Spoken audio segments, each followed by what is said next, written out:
Okey. Bismillahirrahmanirrahim. Assalamualaikum warahmatullahi taala wabarakatuh. Terima kasih Saudara Wan Imran. Kita ada Profesor Emeritus Datuk Muhammad Yahya belakang, rakan-rakan pensyarah Prof Datuk Roslan yang berkongsi syarahan beliau itu menarik sekali ya.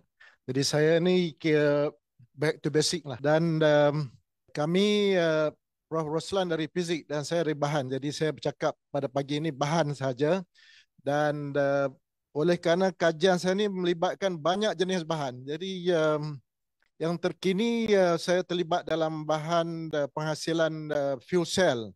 Tapi saya duk fikir semasa nak menentukan topik ini, sama ada saya nak bercakap tentang fuel cell ataupun saya cakap tentang kajian yang telah lama saya lakukan. Jadi apapun, saya faham bahawa syarahan umum ni dihadiri oleh pensyarah dalam pelbagai bidang. Jadi saya tidak nak pergi pada aspek teori sangat.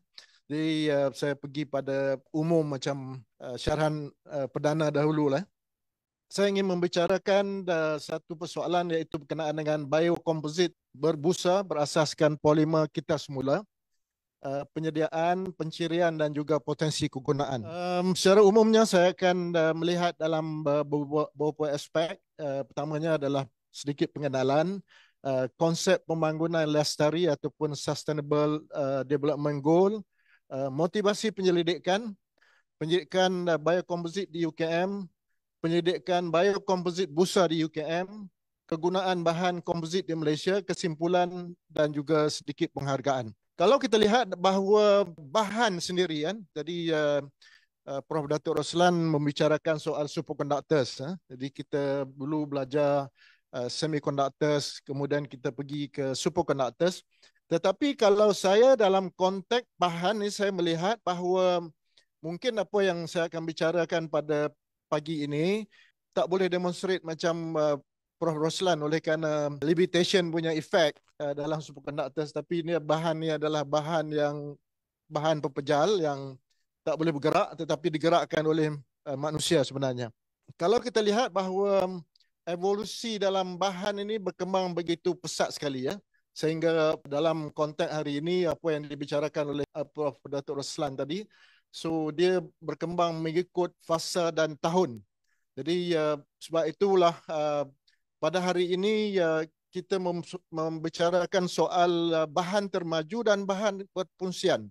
Jadi malah kalau dahulu bahan seramik yang begitu yang klasik, tetapi sekarang seramik telah boleh berfungsi. Begitu juga dengan polimer, bahan polimer yang bersifat insulator sekarang ni telah berfungsi, iaitu menjadi sebagai LEP ataupun light emitting polymers, yang boleh menjadi sebagai paparan ataupun di dalam display unit. Jadi dan begitulah kita lihatkan bahawa evolusi yang berlaku dalam bahan. Jadi mengikut perkembangan, dan bahan adalah sebahagian daripada kehidupan kita. We cannot run away. Actually, jenis-jenis bahan yang biasa kita temui. Jadi bahawa ambil saja bahan yang kita boleh lihat bahawa dia akan berada di dalam salah satu kategori bahan ini. Jadi sama ada dia adalah semiconductor, saya tak tulis ini superconductor, dan kalau kita lihat bahawa dalam kehidupan kita ini kita tak boleh pisah dengan bahan. Jadi malah yang menjadi tumpuan saya dalam kajian ini lebih kepada penghasilan bahan baru ataupun bahan termaju yang berkaitan dengan komposit. Kalau kita lihat juga bahawa bila kita berada dalam bangunan ini, sebenarnya semuanya adalah terdiri daripada bahan. So bahan adalah sebahagian daripada kehidupan kita. Jadi begitu juga kalau kita lihat di dalam konteks hari ini, the smart car dan juga kapal terbang. Malah saya ingat semasa saya berada di McDonnell Douglas Aerospace pada tahun 1996, yang dihantar oleh kerajaan Malaysia untuk mengkaji fighter aircraft, bagaimana pembinaan F-18 Hornet F-18. Jadi kita lihat bahawa satu perubahan yang berlaku untuk menggantikan bahan logam ini dengan bahan komposit, untuk meringankan actually beban fighter aircraft tersebut. Tapi saya masih ingat lagi semasa kita membuat beberapa ujian bagaimana untuk kenakan load ataupun beban yang begitu tinggi sekali untuk memecahkan body fighter aircraft itu. Dalam masa sama kita dengar berita bahawa Amerika menggunakan F-18 juga menyerang ataupun invaded Iraq ketika itu. Jadi saya faham bahawa kemampuan dalam F-18 Hornet ini sangat jitu actually dalam konteks sasaran dia. Dia boleh dalam diameter 5 meter. Jadi ketepatan dari segi precision dia tu sangat tepat actually dalam penggunaan radar mereka. Dan begitulah, jadi dia memberi sikit sebanyak sentuhan pada kami yang berada dalam tim Air Force. Air Force ni dihantar oleh kerajaan kerana pembinaan kapal ini ataupun jet pejuang ini dia memerlukan masa. Jadi kami melihat dari segi aspek pembinaan dari segi bahan komposit, tapi mereka melihat dari segi aspek penggunaan ataupun pemanduan F-18 tersebut. Kalau kita lihat juga, ini adalah merupakan penggunaan bahan sebagai artificial organ. Jadi saya walaupun seorang ahli fizik, ahli bahan, tetapi saya alhamdulillah berjaya untuk menyelia 2 orang orthopedic surgeon yang membuat master di bawah penyeliaan saya. Jadi saya kalau pergi ke SUKM itu untuk urusan yang berkaitan ortopedik ni mudah saya call. Seorang adalah Brigadier General, dia di Melaka, dan seorang lagi masih lagi di SUKM, dia di bawah penyeliaan saya. Jadi kita mengkaji dalam aspek biomaterial, ada artificial organ ataupun organ tiruan di dalam menggantikan sebahagian daripada organ-organ yang mengalami kerosakan khususnya. Dan sekarang ni very rampant. Jadi kalau kita lihat bagaimana bahan itu digunakan di dalam badan kita ya. Dan dalam soal membicara soal bahan ini, dia tidak boleh lari daripada SDG kan. Bahawa 17 objektif global matlamat pembangunan lestari ini, SDG ataupun PBB merupakan bahagian penting dalam rancangan pembangunan jangka panjang Malaysia dan termasuk dalam rancangan Malaysia ke-12 daripada 2021 hingga 2025. Dan baru ini kita sedar bahawa apabila pihak kedekanan meminta maklumat daripada kita tentang kajian yang ada kaitan dengan SDG. Jadi banyak yang meletakkan SDG 9. Jadi tetapi dalam konteks ini apa yang menjadi tumpuan kita adalah SDG 12 iaitu Sustainable Consumption Production. Dan dia merupakan the value added usage of plastic waste and its utilization. Kalau kita lihat bahawa ini pun ada situ, kita ada lestari dan sekarang ini bercakap tentang soal sustainability community dan dalam konteks Islam kita melihat bahawa pembangunan itu adalah pembangunan lestari. Jadi dia tak boleh go against the nature. Jadi semuanya mestilah berada dalam satu ekosistem. Jadi sebab itu apabila Tan Sri Profesor Zul Razak dia membuat satu comparison di antara maqasid syariah ataupun tujuan syariah itu dengan cuba untuk mapkan 17 SDG ni. Jadi dia tidak ada pertentangan sebenarnya. Semuanya adalah untuk kesejahteraan kehidupan manusia di atas muka bumi ini. Jadi sebab itu persoalan yang timbul hari ini adalah bagaimana kita inilah yang menjadi motivasi kami longgokkan plastik merata-rata kan dan kalau kita lihat bahawa dalam municipal solid waste ini dia boleh dikategorikan di dalam 4 kategori.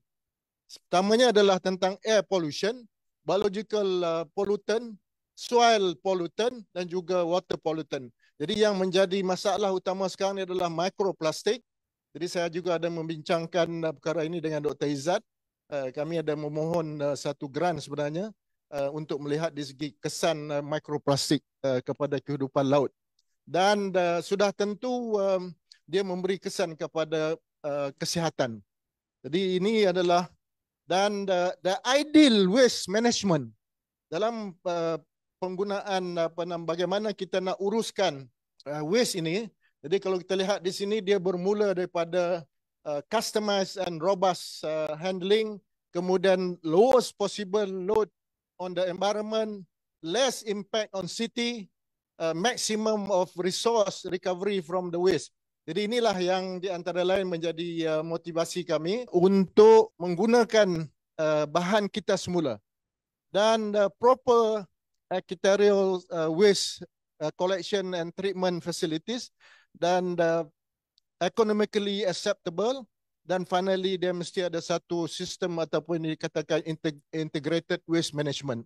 Jadi ini sebenarnya merupakan persoalan yang malah di banyak negara di Eropah.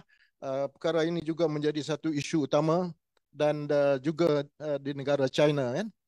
Dan kalau kita lihat juga, kita ni alhamdulillah khususnya di Malaysia, kita bersyukur oleh kerana kita mempunyai sumber yang banyak di segi gentian semula jadi ini. Jadi daripada pelbagai-bagai sumber. Dan tetapi kita mesti melihat bahawa bagaimana sumber ini dapat kita manfaatkan. Banyak kajian Prof. Dr. Muhammad Draman banyak dah menggunakan tandan kosong kelapa sawit, dan Prof. Sarani dan antara Prof. Cha, Dr. Nabihah di Sains Bahan, dan juga rakan-rakan kita di Fakulti Kejuruteraan dan Alam Bina juga banyak mengkaji bagaimana kita dapat memanfaatkan perkara tersebut. Dan kalau kita lihat dalam hala tuju, satu aspek lagi yang komoditi dalam KNAF ini, dia sampai saya tengok plan ini cari juga, tetapi yang ada sekarang adalah pada tahun 2020, di mana KNAF ini adalah merupakan sebagai competitive commodity. Jadi bagi kita, bagaimana kita dapat nak menggunakan KNAF inilah. Jadi saya dengan Prof. Sarani dahulu pernah menggunakan gentian KNAF ini dalam penghasilan smart paper. Jadi kita memasukkan lumen ataupun magnetic particle, nanomagnetic particle di dalam lumen bagi KNAF ini, dan kemudian kita dapat menghasilkan smart paper. Jadi rancangan kita untuk mempromosi smart paper ini menjadi sebagai notes ataupun wang kertas kita lah. Jadi bila dia ada magnetic itu, dia boleh kita boleh trace dan kita boleh letakkan number dia, so dia boleh simpan data. The moment you have magnetic particle, kita boleh storage data, dan kita boleh sebenarnya mengatasi masalah fake duit tiruan. Jadi tetapi rancangan kami somehow tak berjaya untuk dimajukan ke peringkat yang lebih jauh. Itu adalah dalam melakukan penyelidikan ni banyak cabaran dia. Terutamanya saya baru ini dapat berjumpa dengan Menteri Sains, kebetulan kenalan lama saya, Menteri Sains dan Teknologi, dalam membincangkan soal R&D commercialization. Jadi pihak kerajaan selalu memsoalkan soal ROI, berapa banyak kerajaan telah peruntukkan untuk pendidikan, tetapi mereka pun memsoalkan tentang pun apa sumbangan kepada pihak kepada rakyat lah, terutamanya dalam kerajaan madani hari ini, apa sumbangan kepada rakyat. Jadi saya dimaklumkan bahawa kerajaan memperuntukkan sebanyak 500 juta, 400 juta kepada KPT, hanya 1 juta kepada MOSTI. Jadi dia kata sebelum masuk tahun 2024 ni dah banyak parti yang berjumpa untuk mencadangkan projek-projek baru di dalam penyelidikan di peringkat MOSTI. Tapi MOSTI masih menggunakan mekanisme yang sedia ada lah. Tapi peruntukannya telah berkurang. Kalau dulu MOSTI mendapat peruntukan lebih besar. Malah saya lihat dalam kajian, bagi saya percaya bahawa penyelidikan ini mestilah balance, iaitu yang berbentuk fundamentals dalam konteks penemuan ilmu baru, dan masa sama juga kita mesti melibatkan dalam aspek application. Jadi dia mesti balance, dan kita di peringkat universiti ini dia mesti melibatkan komponen tersebut. Tidak boleh hanya melibatkan kajian yang berbentuk komersial, yang ada sifat komersial semata-mata, tetapi advancement of knowledge dalam konteks untuk menuju negara maju, dia mesti ada balance tersebut untuk new discoveries. Jadi kita banyak menumpukan di dalam apabila kami membawa pelajar-pelajar dari Jenas Pintar, membawa mereka ke Cambridge, Oxford, Queen Mary, Imperial College, Imran punya universiti. So nak memberi pendedahan pada mereka, pada University of London, memberi pendedahan pada mereka untuk menggalakkan dari segi innovation. Jadi dan inovasi. Malah saya juga melihat bahawa inilah cabaran dalam konteks untuk menghasilkan penemuan baru. Dan kalau dulu kita meletakkan bahawa akan ada seorang sekurang-kurangnya Nobel laureate di peringkat negara kita, tapi saya masih optimistik bahawa kita akan dapat, tetapi dia memerlukan strategi yang betul dalam konteks untuk grooming the pool of talent. Jadi sekarang ni isu yang ditimbulkan adalah isu brain drain. Jadi baru ni Khairi Jamaluddin duk sebut tentang brain drain. Tetapi kita sebenarnya, saya tahu ada beberapa orang kenalan yang saya pernah temui di London, mereka tak nak balik lah.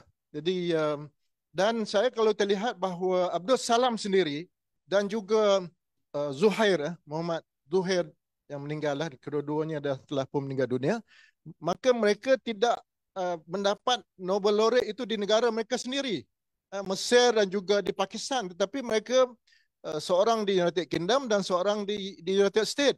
Tapi kita mesti menyediakan the pass yang betul untuk kita benar-benar, kalau kita nak melahirkan seorang Nobel laureate di kalangan rakyat Malaysia lah, sama ada Melayu ke ataupun bangsa-bangsa lain. Jadi kemudian kita melihat juga, sorry saya pergi jauh dalam aspek itu, sebab syarahan umum boleh cakap umum lah. Dan penggunaan sekam padi ini di antara resources yang agak banyak sebenarnya, abundant. Walaupun kita terpaksa import beras sekarang ini, tetapi padi adalah di antara sumbangan besar dalam konteks pertanian lah. Saya sebenarnya telah pun berjaya untuk menghasilkan pelbagai jenis komposit ini. Tapi apa yang saya nak bicarakan hari ini malah apabila saya partner dengan satu syarikat di dalam Teknofund dahulu, jadi mungkin kesilapan saya lah. Jadi saya hanya menjadi penyelidik bersama, sepatutnya I should the head of the group supaya mesin-mesin yang dibeli itu dapat ditempatkan di UKM. Jadi ketika itu dia punya Teknofund is very easy to get. Jadi kita memperolehi sebanyak 5 juta, tapi akhirnya ini adalah produk yang telah pun digunakan di Korea. Dan malah kalau kita lihat bahawa dalam penggunaan biocomposite ini dia begitu meluas dalam, terutamanya kalau kita tengok even kereta Mercedes juga banyak menggunakan biocomposite. Selain daripada itu kami juga ada pernah membincangkan perkara ini dengan wakil daripada Boeing itu, mengadakan pertemuan bahawa banyak juga interior yang di dalam kapal terbang itu dibuat daripada biocomposite.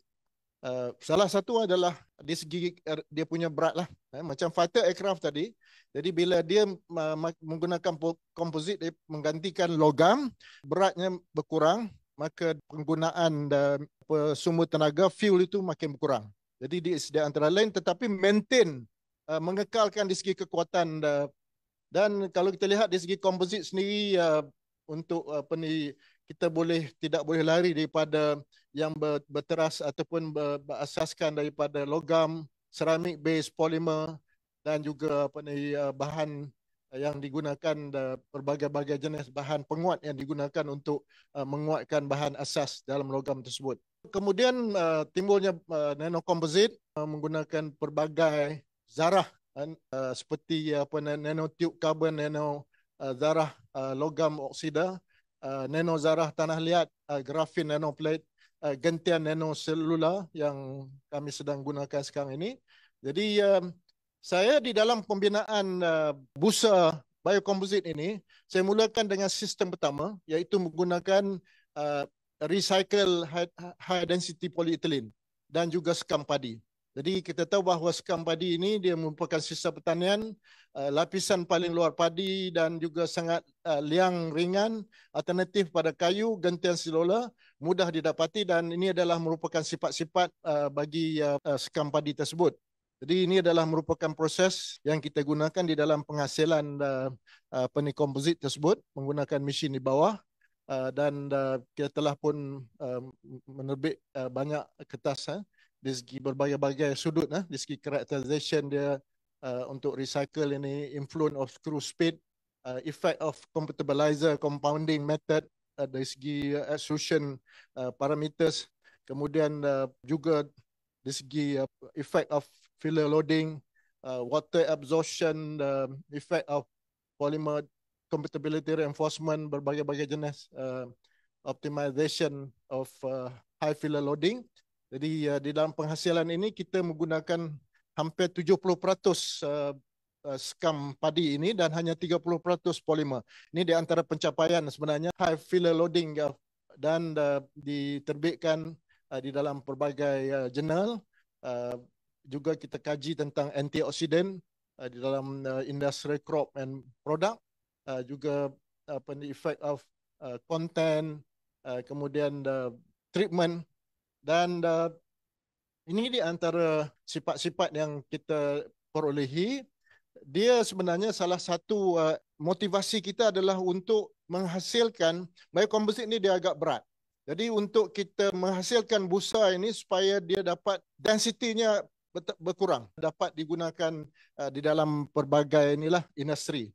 Kalau kita lihat di sini bahawa kita telah pun mengkaji tentang pelbagai sifat lah, dari segi ketegaran dia ataupun yang disebut sebagai modulus yang, kemudian dari segi kekuatan regangan dia, dan melihat dari segi surface treatment yang telah kita lakukan ke atas skam padi tersebut.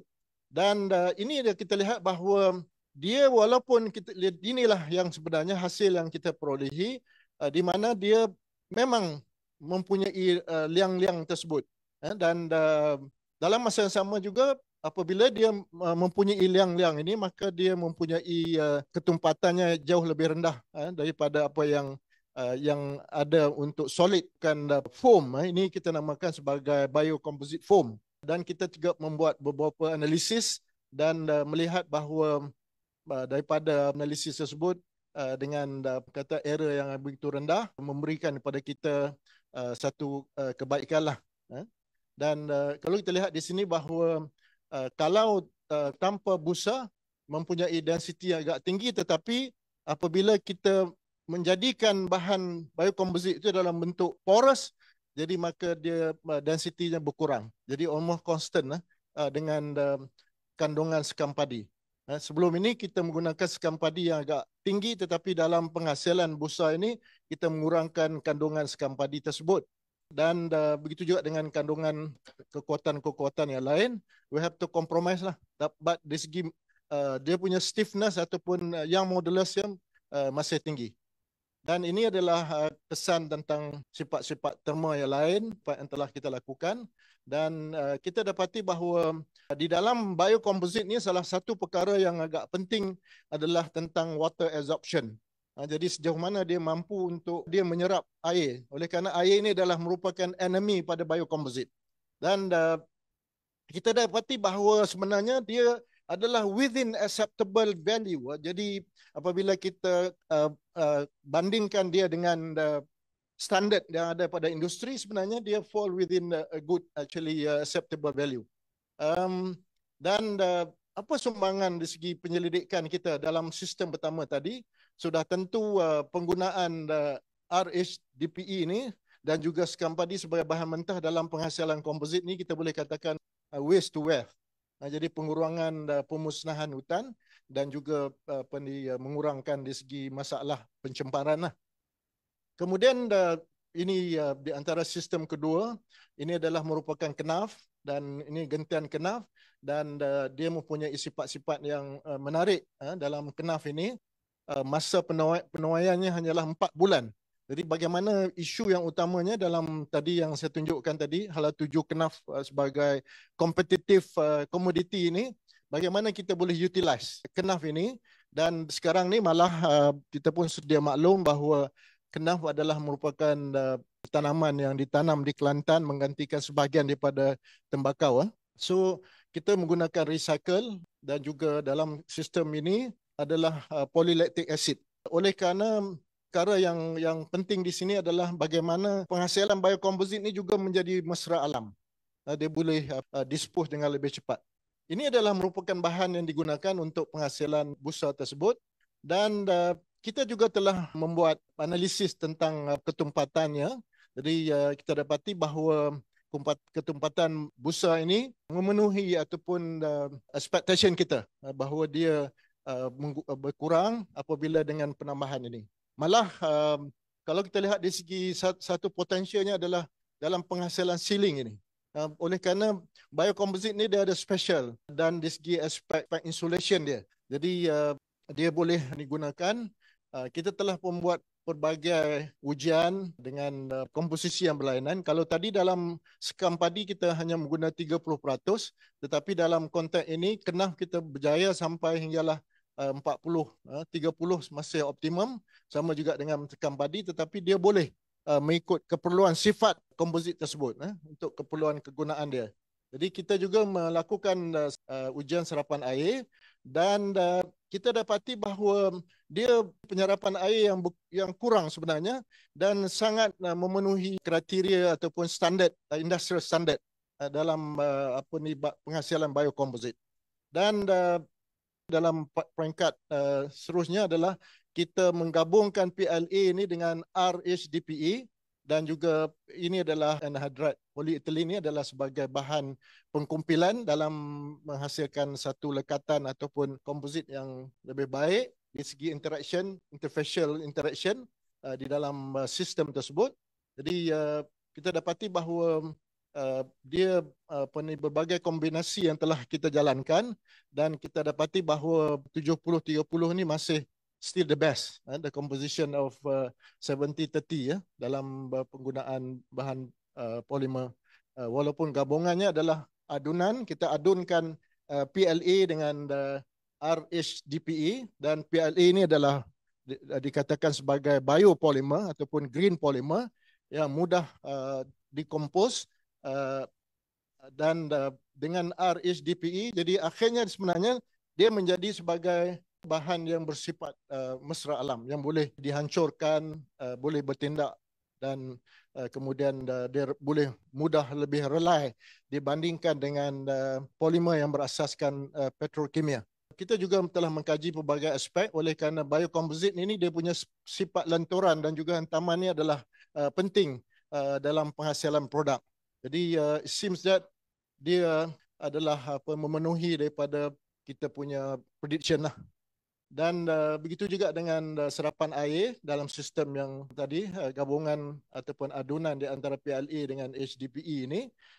Dan kita dapati bahawa serapan air masih di bawah paras yang dibenarkan. Dan satu perkara yang agak menarik adalah kita membuat ujian serapan bunyi. Dan kita membandingkan di antara biocomposite dan juga biocomposite busa. Dan dalam konteks ini kita membandingkan di antara pelbagai kandungan gentian tadi, gentian kenaf tadi. Jadi dan saya nak tunjukkan di sini bahawa kita juga melakukan ujian degradasi dalam menanam sampel kita ini dalam tanah mengikut standard ASTM. Jadi kita dapati perubahannya dalam sehingga 90 hari bahawa dia telah mula mengalami luntur. Jadi ini menunjukkan bahawa sifat environmental friendly. Dia memenuhi ciri PLA tadi. PLA polylactic acid ni dia memang adalah berasaskan dari minyak jagung. Jadi sebab itu salah satu masalah yang dihadapi adalah nak membeli PLA ni. Very competitive dan very expensive. Jadi walaupun from the academic point of view, dianya adalah sangat baik. Tapi apabila kita bercakap dengan industrial player, dia kata it's not good because not very competitive in term of pricing. Jadi when you talk to the industrial player, they are talking about dollar and cent. Jadi how much they can ROI punya, how much they punya investment, how much they can get back, how long they in term of investment dia boleh dapat balik dia punya investment. Sebab itu saya banyak berinteraksi dengan pihak industri sebenarnya. Dan bila kita bercakap malah dulu dalam Sam Dabi, Guthrie dah tak ada masuk Sam Dabi. Awal-awal lagi dia dah tanya. Jadi what is the punya potensi dalam konteks ROI ni? Sedangkan PLA adalah merupakan sumber yang boleh diperolehi tetapi harganya mahal. Jadi is it very competitive? Sebab itu dia kena tailor kepada penggunaan dia. What is the application and use of that? Kalaulah misalnya lah, saya selalu bercakap tentang kenapa seorang itu membeli Mercedes dan seorang ini dia beli Proton dan sebagainya. Dia mengikut kegunaan dia, mengikut keperluan dia. Jadi sebab itu ikut kemampuan juga. Dan saya nak tunjukkan ini a little bit of physics. So kalau kita tengok accident energy, ini nak membandingkan di antara kenaf fiber dengan PLA matrix kan. Some actually the incident energy punya sound dia, so dia akan reflected. Sebahagian dia akan transmit, dari segi energi itu akan transmit sebelah ni dan dia akan absorb. Tetapi kalaulah dia ni bersifat busa, that is important. So this is the sum of the concept. So the incident ini sebenarnya dia reflected. That's why dia boleh digunakan sebagai sound barrier. Jadi sebab di segi transmitted should be very little. Bila kita menggabungkan ataupun daripada sel ini, dia akan absorb dan juga dia menjadi sebagai penyerap lah. Jadi ini adalah kebaikan di dalam penghasilan busa. Jadi kita juga telah pun sebenarnya menerbit busa ini dan membicarakan soal acoustic properties di dalam composite part A. Jadi penyelidikan UKM yang dilakukan dengan rakan-rakan kita di Fakulti Jabatan Fizik Gunaan Pusat Penyelidikan Polimer POSH dan juga Fakulti Kejuruteraan dan Alam Bina. Dan sebagai kesimpulan, biokomposit busa mempunyai potensi untuk kegunaan dalam aero angkasa, pembinaan construction, sukan, pembukusan dan juga industri otomotif. Jadi the interior parts of body malah aero angkasa dalam aeroplane adalah the interior part of it. Penyelidikan ini dapat menyumbang kepada mempelbagaikan penggunaan kenaf dalam industri dan penyelidikan ini juga menggunakan polimer kita semula menyumbang kepada ekonomi kitaran, circular economy. Jadi dia mesti wujudnya satu ekosistem yang setelah saya tunjukkan pada peringkat awal bahawa dia mesti dan penggunaan reduce, reuse, recycle dan berbagai-bagai lah. Jadi apakah budaya itu telah pun dapat kita serapkan di dalam kehidupan rakyat Malaysia khususnya. Jadi malah kalau kita lihat khususnya di Jepun, penggunaan ataupun pengasingan bahan waste, solid waste ini sangat begitu efektif sekali. Dan kita harap negara kita dalam menuju, kalau dulu menuju negara maju 2020, 2020 is already over. Jadi bila pula kita nak mencapai pada negara maju? Malah jiran kita di Singapura, walaupun mereka tidak openly declared, but dia merupakan salah satu sebuah negara maju.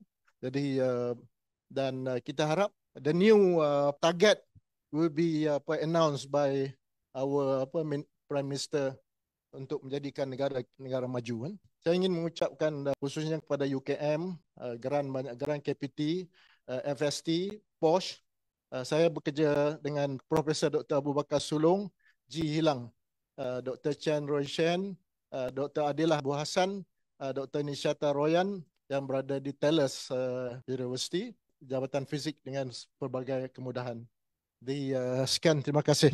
Assalamualaikum warahmatullahi wabarakatuh. Terima kasih Prof. Sarin.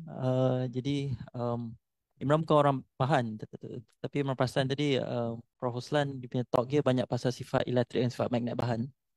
Prof. Sarin pasal sifat mechanical dengan sifat terma bahan. Jadi kalau yang bidang bahan tu dah lengkap lah empat-empat segi bahan tu. Jadi Imran buka kepada kalau siapa nak bertanyakan soalan, boleh bilang.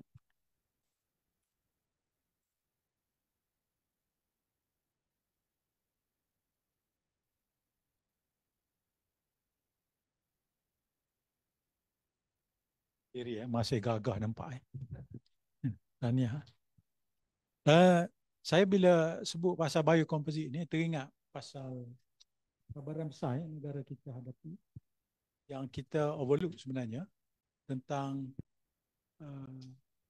macam mana nak simpan makanan selepas post post harvest post harvest. Contohnya pelajar fizik kita pernah buat ladang tin dah meninggal Marzuki. Dia punya tin tu lepas 2 hari dah rosak. Lepas 2 hari rosak. Simpan dalam peti pun rosak. Tin tu dalam bahasa Inggeris apa? Dalam bahasa Melayu. Buah zabik Dan juga buah-buah lain Tapi dia high tech lah dia buat dekat Mahathir pun pergi tempat dia, Daim pergi, Salahuddin pergi melawat dia. Pelajar fizik tu Pelajar fizik. Cuma ada dikaitkan dengan biokomposit ini sebenarnya untuk bungkus untuk selesaikan masalah tu. Bila bungkus, dia tak payah masuk dalam peti ais. 2 hari, 3 hari, seminggu pun pembungkus biokomposit itu boleh mengelak dia daripada kecut. Itu challenge lah sekarang ni. Dan saya rasa di Jepun contohnya, benda ni memang dah advance. Dan saya rasa di Malaysia biokomposit untuk tujuan itu mempunyai masa depan yang cerah lah. Contohnya buah dokong 2 hari dah hitam. Dan bila hitam orang tak suka. Kan? Melainkan negro lah orang suka hitam. Tapi kalau buah lansak tu memang 2 hari rambutan bersama juga. So salah satu solusinya dipikirkan oleh saintis sekarang ni ialah biokomposit material lah untuk bungkus. Kalau kita ingat lagi mak-mak kita dulu kan, sebelum kita nak simpan cucumber ke dalam peti ais kan, dia wrap dengan surat khabar. Dia kata kalau tak wrap dengan surat khabar, dia kata cepat rosak kan. Memang betul kan. Dan itu surat khabar. Kalau biokomposit material saya rasa lagi hebat mungkin tak payah dalam peti ais pun. Jadi saya harap kita boleh bergerak ke arah itulah nanti. Sebab post harvest ni memang problem.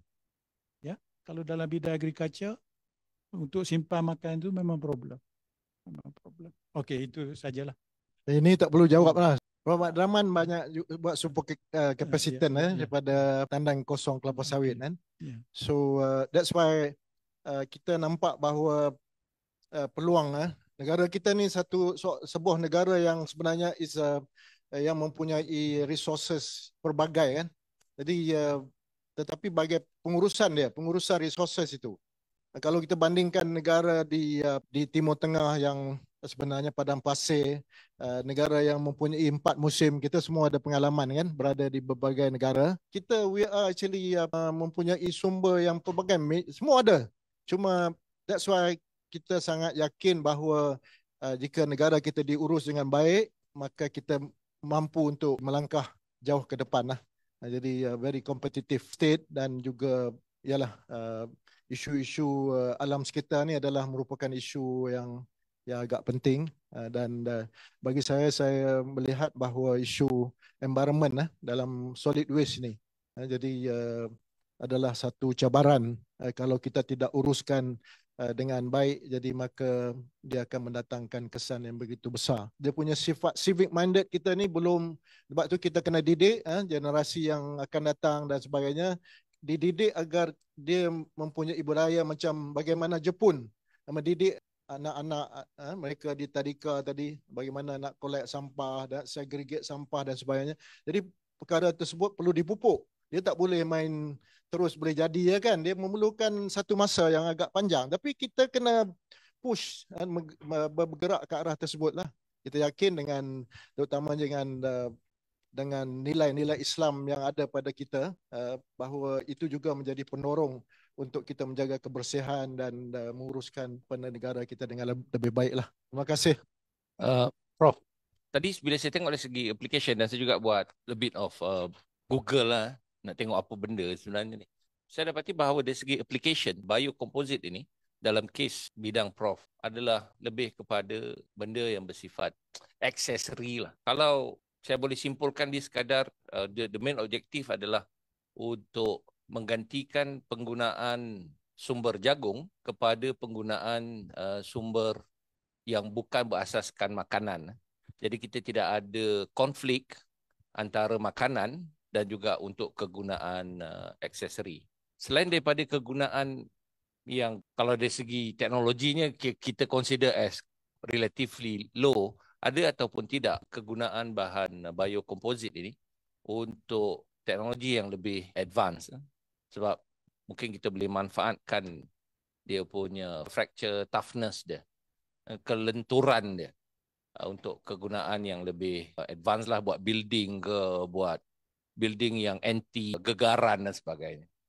Kemudian lagi satu, boleh ataupun tidak bahan yang sebegini kita gunakan untuk menghasilkan, let's say, plastic bag instead of menggunakan sumber minyak seperti yang amalan sekarang. Ya, terima kasih Dr. Fizzuddin. Sebenarnya ada, saya tak share ni, ada juga yang incorporatekan biocomposite ni dengan magnetic nanoparticles. Jadi bila the moment dia dah masukkan magnetic nanoparticle ni, dia dah boleh jadi bahan storage lah. Storage yang dia menariknya, dia gantung kepada komposisi magnetic particle tadi. So how much, malah ada seorang PhD saya, mana Izzati ya, ada, yang sedang membuat kajian, kita incorporatekan biocomposite ni dengan magnetic nanoparticles. Memang ada kajian dilaporkan dan dia boleh menjadikan dia sebagai magnetic storage. Dan isu yang kenapa kita pergi kepada busa tu adalah aspek density ni kan. Malah Prof. Roslan tadi pun sebut tentang lithium superconductors sendiri pun go for the lightweight, macam super alloy, metal alloy kan. So maintain the strength tapi dalam masa sama dia adalah light. Jadi dan penggunaannya itu agak lebih meluas. Jadi so far yang pada bacaan saya dan di report di dalam beberapa jurnal yang saya baca, dia mula untuk menjadikan dia sebagai magnetic storage lah, dalam biocomposite sebagai magnetic storage. So macam juga the idea yang kita buat paper tu, smart paper yang dengan Prof. Sarani dahulu untuk sebagai magnetic storage. Tetapi itulah dia dalam konteks kajian hari ini, kalau kita nak mohon grant, dia kena define your destination very clear. Application, sekarang nak go application dah.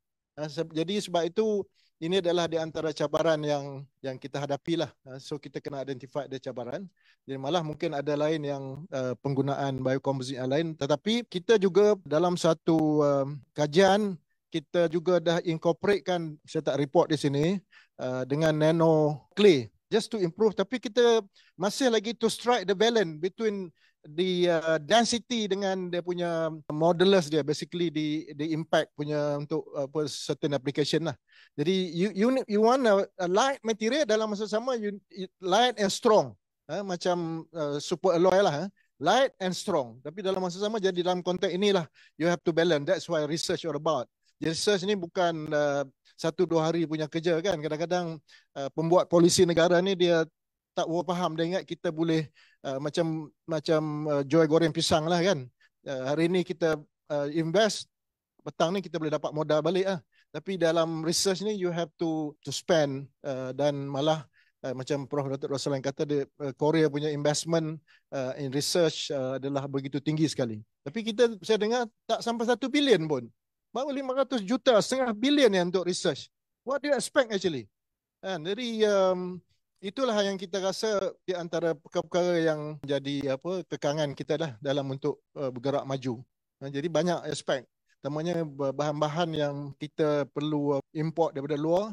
Jadi dalam saya punya TRGS, dalam fuel cell tu, bahan tak nak test. Kita dah dapat dah sistem tu, nak test ke Korea lambat dapat approval daripada KPT. Jadi Prof. Anas Tuti sampai pencen pun tak dapat approval lagi. Itu lambat untuk dia nak test sistem tu. Kita dah ready dah sistem tu, fuel cell kita dah ready dah, tak boleh nak test. Maksudnya kita kena test. Terima kasih. Ada apa-apa soalan lain? Bahawa dia memang ada berkaitan dengan satu adalah di segi application, dia always kat mana kita nak hala kita punya kajian ini. Dan yang keduanya adalah faktor ekonomi lah, faktor kewangan tadi, di segi support. Jadi kita tak boleh terlalu luxurious dalam konteks the exploration aspect itu. Jadi dia macam sekarang ni lah, kalau saya lihat sistem pensyarah sekarang ni kan, Prof. Emeritus Datuk Muhammad Ayah boleh bagi tahu bagaimana pengalaman beliau daripada awal dulu. Pensyarah ini diberi kebebasan yang begitu luas. Sekarang ni KPI saya pun tengok letih tengok dalam konteks KPI yang dia macam student jugalah. Kalau semester ni memang didorong dengan semua ni, masa untuk berfikir tu dah kurang dah. Begitu kat pensyarah pun nak jadi macam student juga. Dia KPI nak acah. Jadi we don't have luxuries punya peluang untuk kita explore benda yang betul-betul baru. Because at the end we have to publish. Kadang-kadang dalam masa 1 tahun tak dapat paper yang baru-baru tu exploratory. Jadi macam dia lebih kepada aspek ekonomi, aspek kewangan dan aspek the environment tu sendiri. Macam Prof. Roslan tadi saya lihat cuba nak explore. Sebab itu saya peribadi melihat bahawa jaringan kita di peringkat antarabangsa. Jadi saya boleh katakan saya mempunyai jaringan hampir 20 universiti di luar negara. Jadi dan di situlah dia membuka ruang pada kita untuk mengambil ataupun berkongsi pandangan. Macam biocomposite ni saya present di Stuttgart di Germany dahulu, biocomposite. One of the gurus dalam biocomposite ini, dia come and see me. Saharim, what do you think about the rice husk punya issue ni? Do you really dia bagilah some of the advice dan sebagainya dan they can see the potential. Tapi you have to take certain step lah dalam konteks untuk mendapat potential tadi. Jadi kita mungkin di segi environment, the culture tu sendiri kena berubah lah. Saya setuju untuk kita boleh menerokai satu bidang baru dan dalam masa sama juga kita ada dia punya, yalah, kalau kita lari daripada bidang yang kita telah bina agak lama, jadi maka sukar untuk kita menerbit. Itu di antara lain yang saya kira secara peribadi, secara ikhlas saya sebut, itu di antara kekangan-kekangan yang ada lah. Kalau kita nak explore yang baru, tak tentu lagi. Because the exploratory punya aspek ni, nak buat the current technology ni, we have to beranilah. Tapi dalam masa sama, kalau kita terlalu explore, the basic aspect untuk memenuhi apa ni KPI, SPPU kita dan sebagainya itu memang agak terkesan lah dalam konteks ini. Jadi the team itu, kalau saya tengok di UTP ini dibenarkan kalau kita nak mendapatkan seorang postdoc, seorang penyelia boleh menyelia seorang postdoc ya. Tapi di UTP itu ada rakan-rakan yang boleh menyelia sampai 4 orang postdoc. Jadi dan kewangan yang diberi agak begitulah. Sebab itu saya tak heranlah kalau kita lihat bahawa UTP sebuah universiti swasta, di masa akan datang dia akan lebih menonjol. Mungkin Prof. Datuk Muhammad Yahya pun pernah pergi untuk menilai dan sebagainya di UTP. So kita lihat kemudahan yang disediakan oleh UTP itu jauh lebih tinggi daripada kita. Oleh kerana isu di RM mereka agak lebih besar dan bebas. Itu di antara cabaran-cabaran kita lah. Saya kira dia perlu datang daripada ni lah, di segi orang kata arahan tu, dia yang aspek-aspek begitu kena datang daripada top down lah. Top down jadi arahan. Dan dalam masa sama je dia mesti merge ataupun dia tak boleh mismatch di antara atas dengan bawah tadi kan. Arahan ataupun polisi dasar yang dibina, yang nak diperturunkan tu mesti jelas lah. Kan? Jadi betul lah saya katakan tadi bahawa isu utama adalah dana. Jadi dah daripada berapa ratus juta tu jadi tinggal 500 juta. Dibagi pula dengan kementerian di antara 400 dengan 100 juta untuk mesti. You ada aspek 100 million. Berapa banyak hasil yang kita boleh dapat. Sebab itulah at one time government kuat mudah juga macam saya katakan nak dapat dana Technofund itu 5 juta senang dapat. Bentang sekali ya. Dekat kementerian mesti lulus bagi 5 juta. Tapi sekarang ni keadaan dah berubah. Sedangkan dia sepatutnya meningkatkan dari segi GDP dia berapa persen dibandingkan dengan rakyat kita. Kita sekarang ni macam researchers yang mempunyai PhD. Ramai yang tidak mempunyai ada jawatan. Sedangkan mereka PhD saya ingat masa saya buat PhD tu supervisor saya kata in British system PhD adalah the training to become good researcher. Dia tak kata generate new knowledge ke apa semua. Dulu PhD tak ada keluar paper pun. So dia kata, kita train sebagai good researcher. You dah 3 tahun setengah GOT dan sebagainya, dah memang sebut tentang research, you dah tahu dah metodologi dan sebagainya. Cuma nak buka ruang. apakah government melihat bahawa the talent yang ada di kalangan PhD holders khususnya ni dapat kita salurkan? Saya dah sebut sikit pada Mosti punya minister, tapi dia macam baru masuk jabat kan, jadi tak berapa biasa lagi dengan research ni. Tapi dia open lah. Any suggestion dia kata you are most welcome untuk beri kepada kita. Jadi benda-benda macam itulah. Dasar dan juga income with kewangan. Kurang-kurangnya dia meningkat kalau dia bagi 1 bilion naik 1.2 bilion dan sebagainya. Dan contohnya Dr. Anwar, mana Dr. Anwar tak ada. Di Proton sendiri kerajaan telah membelanjakan berapa bilion tahu dalam, tetapi saya memsoalkan tentang lampu proton ni masih jatuh lagi, kadang-kadang tercabut kereta proton Vira kan.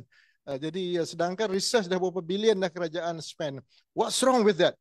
Is it masalah integriti, masalah rasuah ke apa semua yang berlaku? Jadi ketirisan dalam ni kan, tapi it's a good money. So saya fikir, saya yakin lah Prof Datuk Mayaya, Prof Roslan dan rakan-rakan yang lain, kita dia punya zeal untuk do research ni memang strong, tapi dia punya ruang itu tak ada. Kita sebab itu ramai di kalangan saya tengok seorang pensyarah dia apply FRGS, saya pun bantu dia lah, tak berjaya. Dia Uni KL. Tiba-tiba you pergi mana Muhammad Sanil? Saya dekat Aberdeen sekarang, lecturer dekat Aberdeen, cabut dah. Sekejap dia dah fail. So banyak lagi yang kita, talent kita ni, kalau kita kena uruskan dengan baik, give a good salary yang dalam konteks hari ini, so you can dan buka venue. Ini sekarang kerja tak ada, PhD tak ada. Tak semua orang boleh jadi pensyarah. Pensyarah pun dia ada kota dia. Saya ingat masa jadi dekan tu nak mempertahankan kenapa nak dapat ni ratio. Sains 1:18. Medik 1:4. Dentistry 1:4. Kejuruteraan 1:8. Sains sosial 1:22. So kita kira okey, kami ni dah melebihi kota dan ni kena we need another 10 pensyarah lagi nak justify pada JPA. Kan? Jadi tak boleh ambil. Jadi kita tak boleh ambil lebih pensyarah tu, dia nanti warrant tak dapat. Warrant tak dapat, tak ada gaji ya. Jadi this is the issue. Jadi saya kalau ada peluang kita nak menyampaikan cadangan agar di mana kita boleh menyediakan ruang kepada pemegang PhD ni yang so-called well-trained researchers ni untuk ditempatkan dalam konteks pembangunan negara. Malah ratio untuk jadi negara maju ni dia punya ratio berapa orang PhD? 26,000 I think, gantung pada ni. Do have enough PhD 26,000, tapi kita lahir beramai tetapi nak letak dia orang penempatan dia orang. Dari segi saya rasa the bottom line adalah isu ni lah.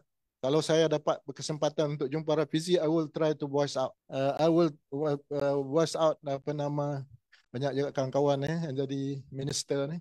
Boleh cakap-cakap sikit. Okey, sorry panjang pula cerita. Baik, jadi kalau memang boleh simpulkan, dua isu penting. Satu tentang bahan, satu tentang bakat. Merasa bila Prof Sarim cakap pasal kita bahan tu, sebab kita dalam fizik ni biasanya kalau bidang bahan ni kita hanya fokus pada bahan kita saja, superconductor or alloy. Tapi sebenarnya bila cakap pasal bahan tu dia ada life cycle je. Dan masa sekarang itu paradigma baru kot bila dalam bidang bahan. You don't just think about the alloy, the polymer, the superconductor, but you have to think dari mana dia datang, kemudian lepas dia habis guna tu nak ke mana. So itu paradigma baru lah kot, sebab dia dah mula ke arah tu, dan itu agak menarik untuk difikirkan. Sebab maksudnya kita sebagai fizik ni kita kena lagi peka dengan isu-isu alam sekitar, isu siapa yang boleh rasa dalam buku Vaclav Smil, dia seorang profesor alam sekitar di Kanada. Dia tulis buku pasal material, pasal there's one chapter on materialization and then another chapter on dematerialization. So macam you kena fikir macam nak hasilkan bahan tu, kemudian bahan tu takkan kekal lama. Bahan how does it decompose? So very interesting book to read. Apa pun, jadi terima kasih kepada semua yang hadir, semua yang terlibat, semua yang menanyakan soalan. InsyaAllah kita akan ada siri lagi bergantung pada Dr. Amir lah. Dr. Amir yang menguruskan semua ni. Rasa penceramah kita akan ada kat sini. Maksudnya kita ada makan tengah hari. Jadi kalau siapa ada nak bincang dengan diorang, dapat petua ke, nak tanya soalan ke, ada benda yang tak jelas ke, dan boleh bertanya kepada mereka lah. Jadi Imran tutup majlis ini dengan tasbih kafarah dan solat ta'as. Selamat tengah hari dan Assalamualaikum warahmatullahi wabarakatuh.